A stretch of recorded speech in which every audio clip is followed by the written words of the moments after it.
এটা কুয়াকাটা ও কক্সবাজার নয়, এটা হচ্ছে গোপালগঞ্জের টুঙ্গিপাড়ায় মধুমতি নদীর তীরে ভাসমান রেস্টুরেন্ট।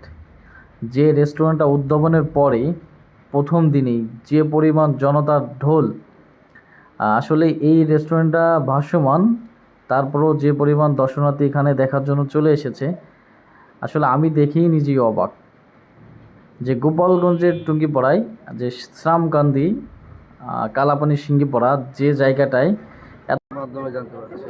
তো এখানে আসার পর আপনার কেমন লাগতেছে? ভালো লাগতেছে, পরিবেশটা সুন্দর। তো আপনি কে কে আছেন এখানে? আসলে পরিবেশ অনেক মনোমুগ্ধকর এবং যদি খাবারের কোয়ান্টিটির কথা বলতে যাই তাহলে মোটামুটি প্রাইসের ভিতরে আহামরি সব দিক দিয়ে পারফেক্ট। মোটামুটি খাবারের কোয়ান্টিটিও ভালো এবং স্বাদও যথেষ্ট। আচ্ছা, এখানে কি ভাসমান রেস্টুরেন্টের লোকেশন হচ্ছে শ্রামকান্দি কালাপানি সিঙ্গিপাড়া, যে মধুমতি এখানে নদীর যেটা তীরে ভাসমান রেস্টুরেন্ট হয়েছে এই জায়গাটা দিয়ে নদীর উপর যে কুশলী ইউনিয়নের এখানে কি যে কেউ তার ফ্যামিলি সিঙ্গিপাড়া, যেটাকে কালাপানি সিঙ্গিপাড়া বলে, আপনারা দর্শক আচ্ছা এইখানে যে একটা ভাসমান রেস্টুরেন্ট হয়েছে আপনি ঘোরার জন্য গোপালগঞ্জ থেকে আমি এসেছি।